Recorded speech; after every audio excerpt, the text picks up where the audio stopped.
आप सुन रहे हैं लवली हिट कॉमेडी की प्रस्तुति डीजे अरमान सिद्दीकी मेहरवा।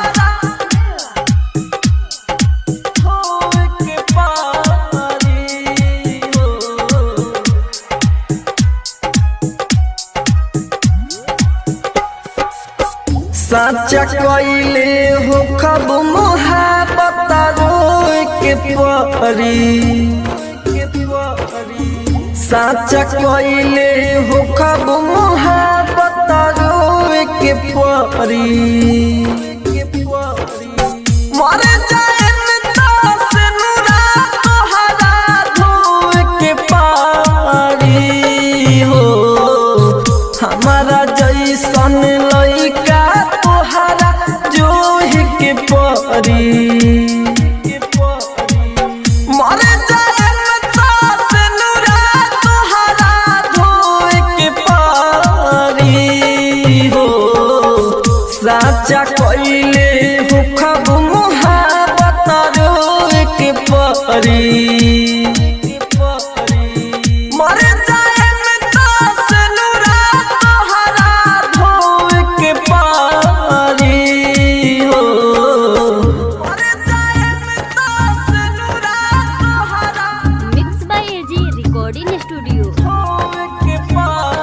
डीजे अरमान सिद्दीकी मेहरवा।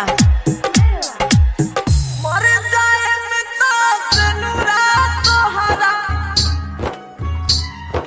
धोए के पारी हो, शादी भइल त हमारा लगेला पूरा छोड़ पर आइल हो।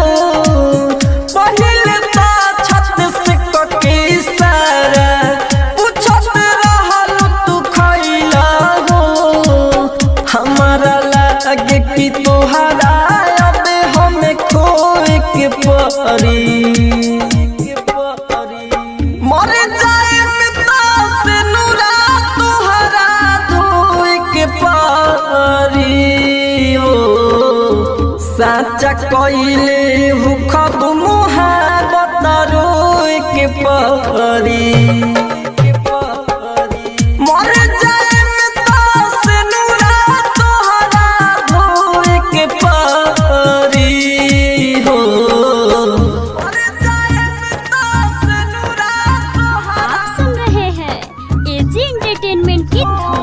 प्रस्तुति डीजे अरमान सिद्दीकी मेहरवा। मर जाए से नुरा तोहरा धोए के पारी हो, राइटर विदेशी से काहे गोरी मुहावा फेर के रहेलू।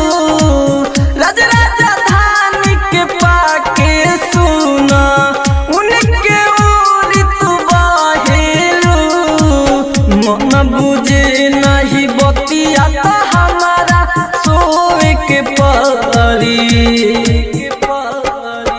मर जाए से नुरा तोहरा धोए के परी हो, साचा कइले हो खब मोहब्बत रोए के परी।